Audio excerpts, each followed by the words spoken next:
blocking my screen, so I'm going to go off video. All right, so let's go ahead and get started. So good afternoon, everyone. My name is Vishnu Thavanampalli, and I'm a technical account manager with AWS. Today, as part of 13-week Midwest state and local governments training series, I'll be covering the encryption and KMS, that is key management service in AWS. Please note that the session is being recorded and will be uploaded to the same training link that you registered with.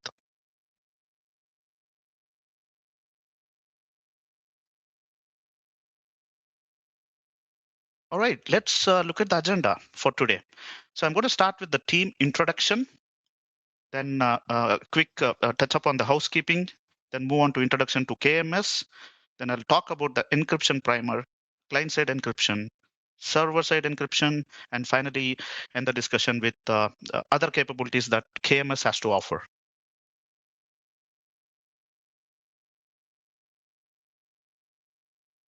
So here is the team here from AWS, and a quick note here is we are not training and certifications team. We are a collection of solution architects and technical account managers.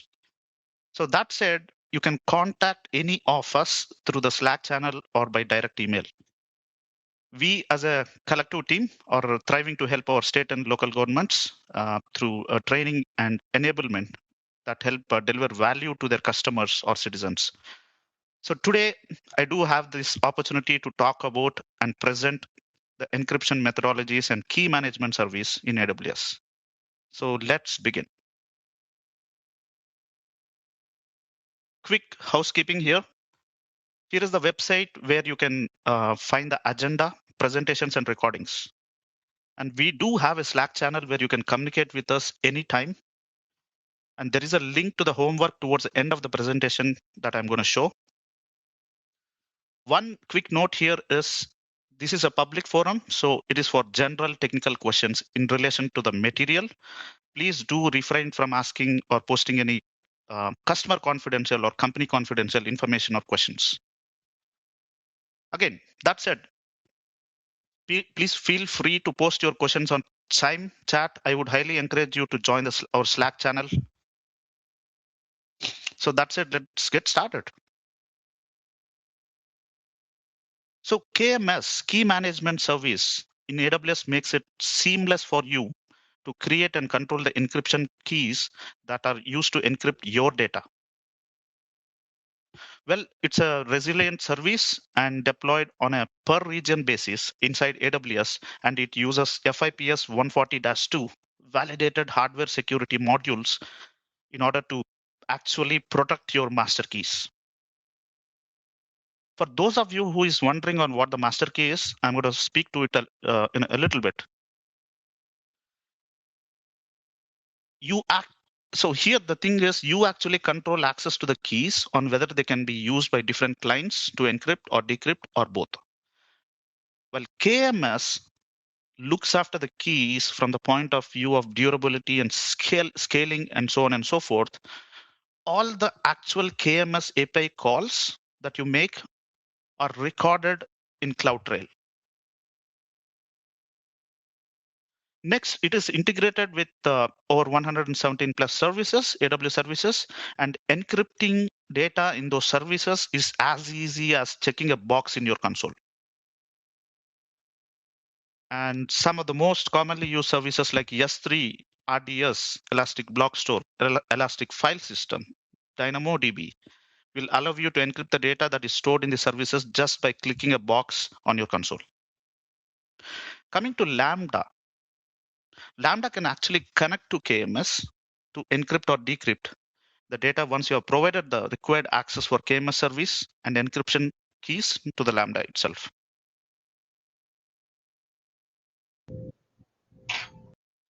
So as mentioned earlier, KMS integrates with CloudTrail to record all API requests, including any key management actions and usage of your keys.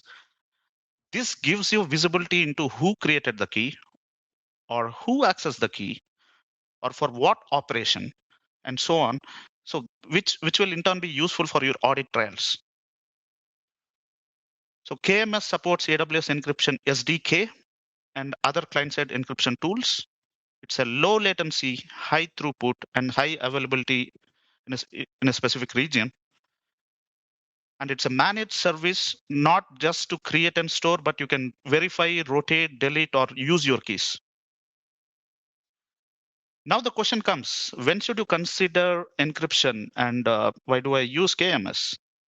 Well, when dealing with sensitive information like personal data, financial data, or be it secrets for your application, or database credentials or passwords, and so on. If you're storing any of this sensitive information in AWS, you may need to consider encrypting it. With KMS, it is easy and simple to encrypt your data with encryption keys that you manage. And KMS uses master key to generate, encrypt, and decrypt the data key. We'll take a look at what this is in a little bit when we get to the topic of envelope encryption.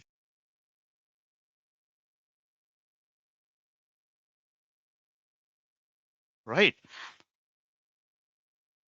Be it legal requirements or contractual requirements, AWS takes encryption very seriously. So before we get started here, let's understand two types of keys here. The first one is symmetric key, and the second one is asymmetric key. In symmetric keys, we use one key that is used for both encrypt and decrypt operations. In asymmetric keys, we have a public private key pair that is used to encrypt, decrypt, or even sign and verify operations, especially for digital verifications to make sure they're coming in from the authentic source. Okay, so let's take a look at the envelope encryption primer here. First, we'll have either a hardware or a software generating a symmetric data key for you. Then you take that data key and apply or encrypt your plain text data, which gives you encrypted data. Now, what do you do with the data key? So now we have another key called master key, also called customer master key, that is used to encrypt the data key, which gives you encrypted data key.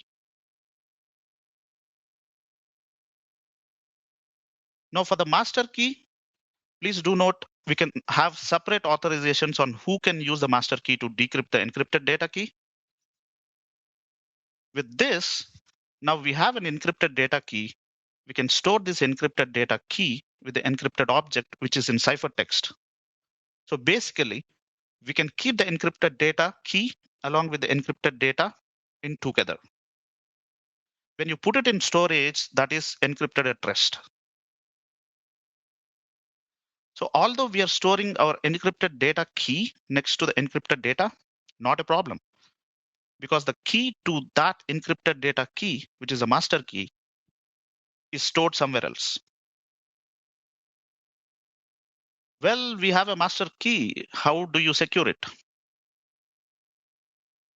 So we encrypt the master key with yet another key, red key. And how do you secure the red key? Well, you again encrypt it with the green key. So this builds a hierarchy, right? So we are talking about data here. So it can go into a row level or a column user level, especially if you're talking about databases based on a specific requirement. Also, when we encrypt that to an application key, which might have a server key, which might in turn have a AZ, availability zone or region level keys. So the good news is you can store all of this information, all of these keys in KMS. It's all about reducing the blast radius of losing a single key. Now that we understood that customer master key is used to generate or encrypt or decrypt the data key, it is in turn this data key that is used to encrypt or decrypt the data. So this idea of using the customer master key to encrypt your data key and your data key to encrypt your data is nothing but the is known as envelope encryption. So please do note CMK, which is the short form of customer master key, can encrypt or decrypt up to 4 kilobits of data. The data here for the CMK represents the data key itself. Wanted to quickly touch upon the types of CMK and talk about data key briefly here. So we have two types. One is the AWS managed CMK. So these are the customer master keys that are provided and managed by AWS. For example, you're using a service like S3 that integrates with KMS, and you choose to encrypt the data on the console. It is these keys that are provided and managed by AWS by default. The second one we have is customer managed key. This refers to the keys that you create, own, and manage yourself. And these are not created by AWS. And we already talked about the data key. So this is the key we use to encrypt the plain text data. As discussed earlier, we can use CMK to generate, encrypt, and decrypt the data key.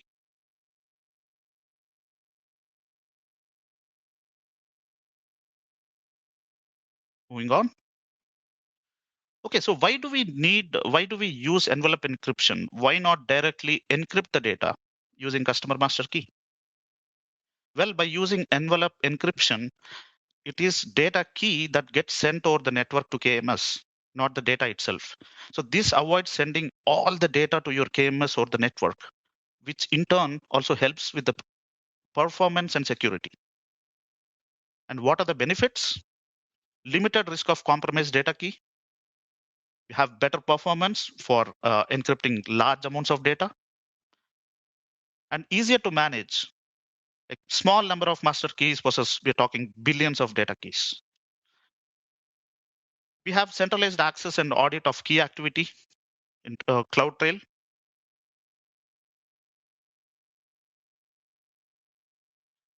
Now, let's look at various options we have in AWS for data encryption at rest.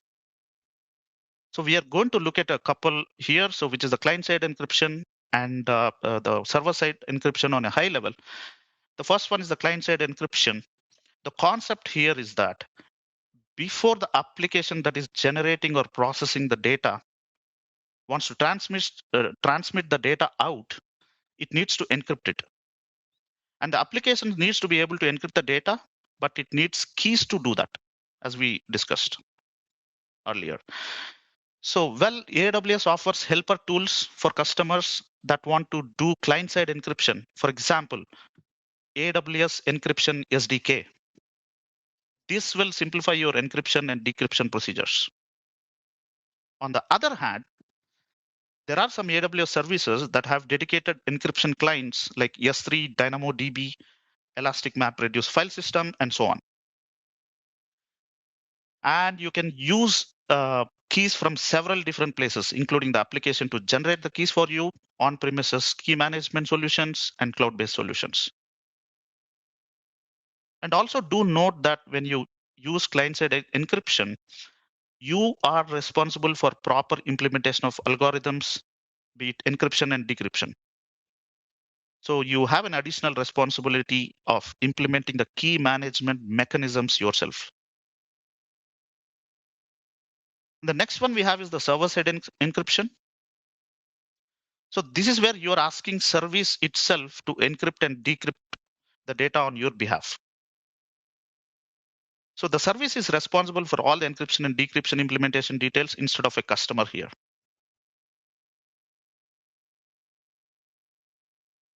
All right, let's dive deeper into both of this. So I'll start with the client-side encryption, and this is the one that a lot of customers start when they start on their journey. They first contemplating about moving to the cloud. So I'm going to walk you through an example of a client-side encryption here. So let's assume, here's a pointer. Let's assume the left-hand side of this diagram is your corporate data center.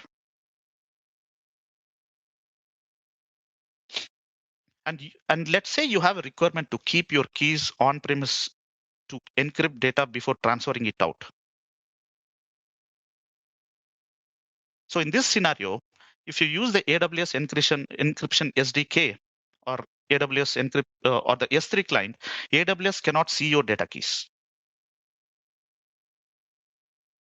Okay, now once you have encrypted the data using the keys that you have on premises, then you can transfer the encrypted data into an AWS service that accepts the data, like Amazon S3 or RDS or be it DynamoDB, and so on.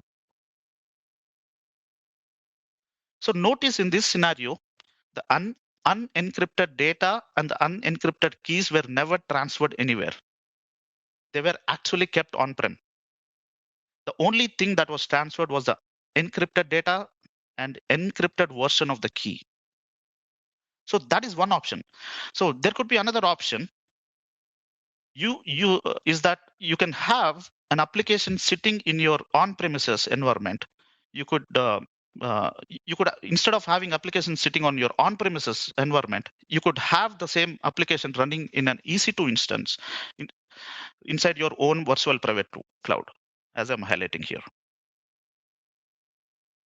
So now you're running the application that's doing the encryption in the cloud. And that way you can get all the benefits of the cloud, be it scalability, agility, and you can avoid all of the costs of your own data center. So further, another one is that you can run that encryption process itself from within your own VPC, and you can manage keys here as well. So for instance, if you wanted to keep the keys on premises, you can still do that. You can have your application reach out from inside of your VPC and to your EC2 instances back into your on-prem data center into your on-prem data key management infrastructure and get the key from there, and then decrypt the data inside that EC2 image and then destroy the key, like throw it away.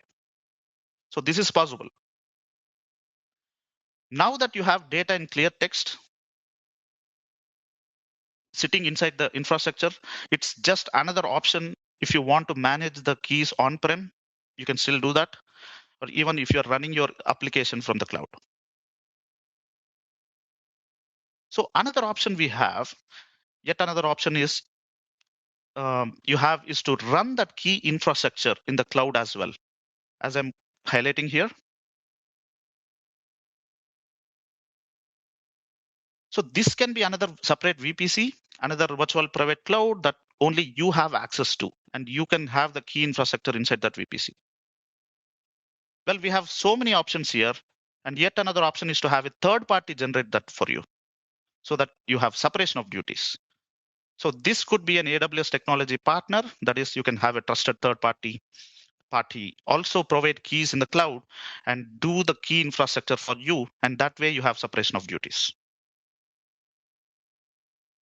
Well, we have a bunch of options inside of the cloud as well as key management. And so if you wanted to use native management services such as AWS KMS or AWS Cloud HSM, or there is a combination of those two that you can use called custom key stores, you have all the options.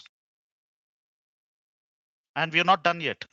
Another last option could be we could take the key from your own on-premises key infrastructure and import that into AWS. For example, so if you want to control the durability and lifetime of that key, you can actually export it from your own on-prem HSM, provided your HSM supports exportable keys, and then import it into AWS KMS. So this is the level of flexibility you have with KMS, at the same time offering you with the highest level of security.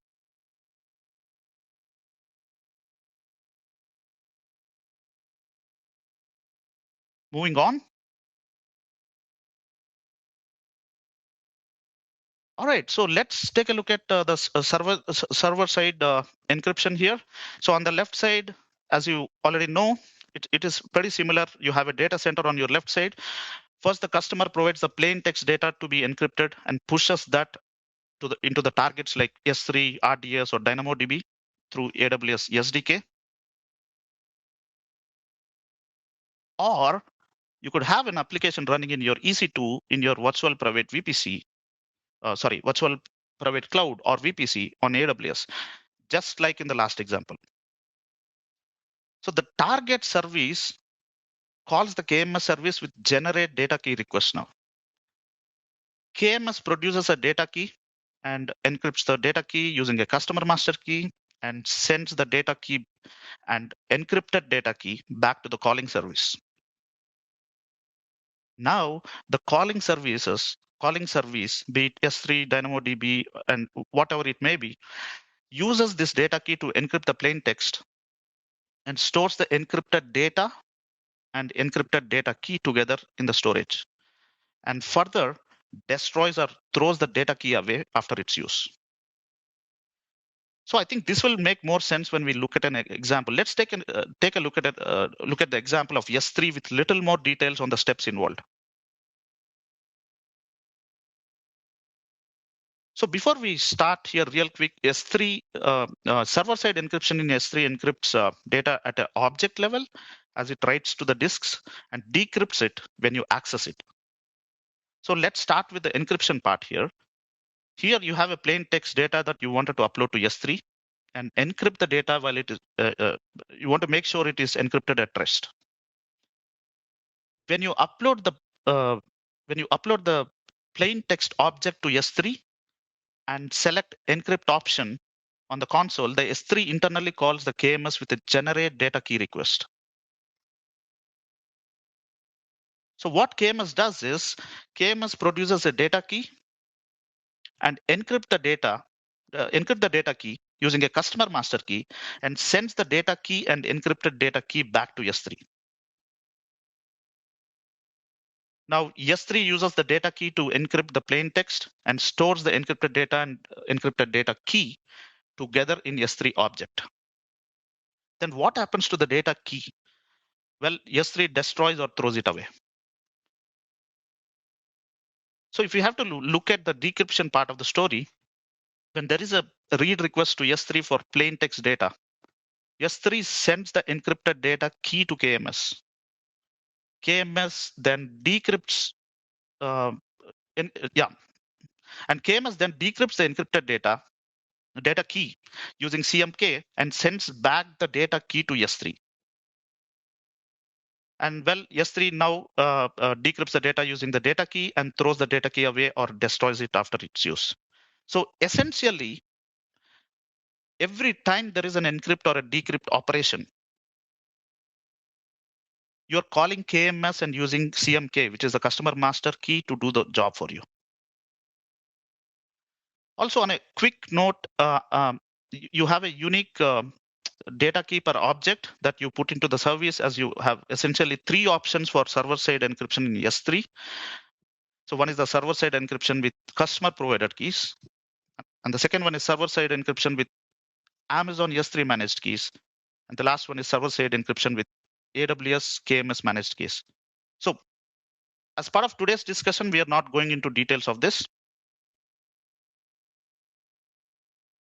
All right, so what else can KMS do besides just the key management? Well, KMS gives customers some really powerful tools, as we discussed earlier. Here, because there is a policy control on the use of master key, and it's an additional mechanism for access control. Besides accessing the encrypted data, you must also be able to decrypt the data. It integrates with all the rest of the services. And we have CloudTrail. The CloudTrail contains a journal of not only what's happening in terms of accessing the data, like attach volume or launch instance or a get object, but CloudTrail also includes records of using the master key and its usage. And finally, KMS provides operational assurance to demonstrate the answers to questions related to data protection.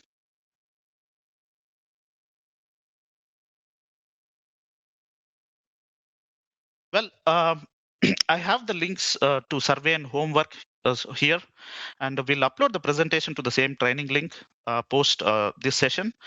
With that, I think that is all I have. I'll end the session. I appreciate if you could join the Slack channel and post any questions that you may have. We would be more than happy to answer them. So thank you.